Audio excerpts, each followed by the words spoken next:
You may ask yourself what Santa Barbara has in common with the city more than 6,000 miles away. It turns out more than you'd expect. In our next story, we take a look at Kotor, our sister city in Montenegro, and some of the recent cultural exchanges between our two cities. Located on the Adriatic coast in Montenegro lies a charming, ancient walled city, Kotor. With numerous year-round activities, festivals, and the possibility of seeing the ocean and mountains all in a 2-mile radius, it's no wonder Kotor became a sister city with Santa Barbara in 2009. It's an amazing World Heritage Site, cobblestone streets, and the interior of the city are no cars. It's all a walkabout, and just beautiful, beautiful architecture, friendly people, amazing natural beauty. It sits on a fjord against these mountains, so literally you could swim and hike the mountains all in the same day. Bridging cultures that are as different as they are distant is what President Eisenhower envisioned in 1956 when he began his People-to-People program to cultivate relationships between nations. Still a city in progress from its emergence out of communism, Kotor turned to Santa Barbara as a role model for artistic and civic engagements. Several years ago, they broke up into Serbia, Montenegro, etc. At that point, they were all of a sudden non-communist, free enterprise country, a very beautiful country, but in need of a lot of help in making the transition from, one type of economy to another. And not too long ago, 20 years ago, there was war in that area. And we traveled through the whole area and saw the devastation on some of the land and the buildings and properties around, not in Kotor, but around Serbia and Bosnia and so forth. The sister city relationship came about when Kotor reached out to international consulting expert and Santa Barbara resident, Ichak Adiz. And I think Ichak's primary concern is he did not want to see it change into a high-rise condominium community. He wanted it to grow like Santa Barbara and thought we could be a great asset to them to, how do you grow over these 30, 40 years? We took a contingent over and met with their mayor and their dignitaries and talked about the formalizing a sister city relationship and the things that we might do together. It's pretty easy to get a sister city. I mean, it takes a while, but you need 25 committed citizens that meet regularly and are intent on making some connections within that other city. One of the more significant interactions between the two cities has been the formation of the Goran Milik Culinary Academy in Kotor. The academy teaches its students, many of whom suffer from hearing and speech disabilities, the fundamental cooking skills needed to work in the restaurant business. All these kids in this institution up until 18, are educated at the institute, but at 18 they go out into the world and there's not much in the way of work.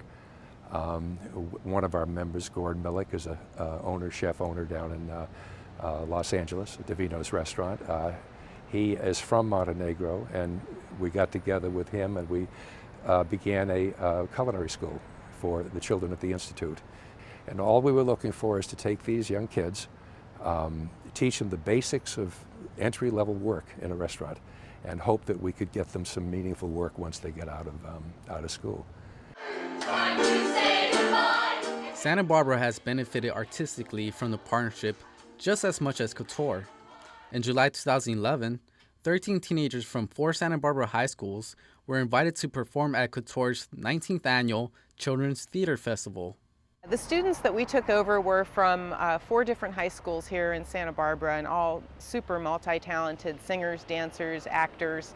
We really got to pick the cream of the crop and create our very own musical theater troupe, right down to creating and writing all their own music and songs. It all started, we were at Laura Inc.'s house, kind of spitballing ideas about what we'd like to do. And Clay, who's kind of our director, refined our ideas to become this magical talent circus where we basically just talked about all our talents in one room, and then we said, okay, well, we can put that here and here, and we wanted to just make it something fun and easy to understand. So a circus is something universal. People can understand that anywhere. A crowd of over 250 people, including the mayor of Kotor, was on hand to witness the performance. It was the first time any American group performed at the festival. And the whole time they sat perfectly in attendance. They were a wonderful audience. They'd laugh at all our jokes.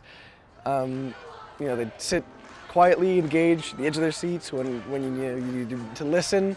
So we tried not to bog the show down with too much language. So it was dance-driven, a lot of slapstick, which the children really responded to. It was surprisingly good for a kids show because it was really just about having fun, and the kids really understood the comedic movement, which is primarily what the show was, which was a real selling point. I was afraid that people would talk through our performance. The kids weren't mic'd, and I think that they were so unaccustomed to seeing young people with so much gusto and performance presence that you could have heard a pin drop in the theater. It was so amazing. Similarities between the two cities extends beyond the artistic realm as well.